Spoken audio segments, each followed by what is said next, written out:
Series circuit.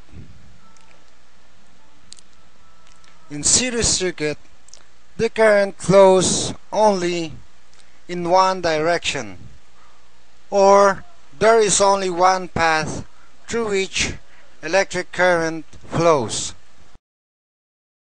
The three bulbs, bulb 1, bulb 2, and bulb 3, are connected in series, and the current flows only in one path.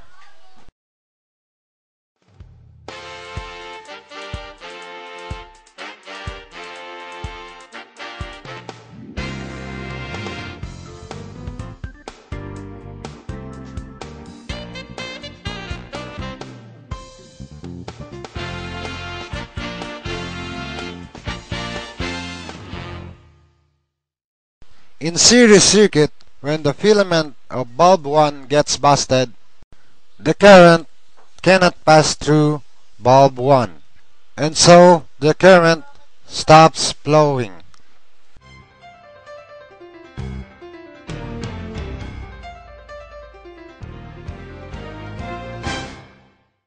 And all other bulbs like bulb 2 and bulb 3 will not light.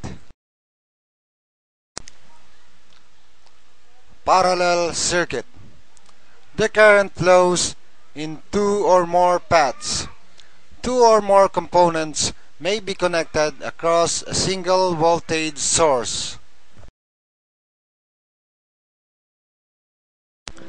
In parallel circuit, bulb 1, bulb 2, and bulb 3 are said to be connected across the circuit. And in this case, the current flows in three paths.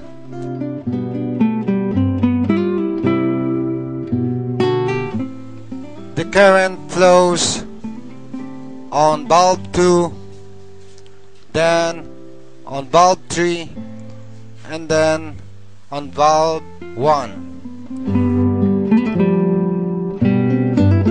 Parallel circuit is the circuit connection applied in homes and industries.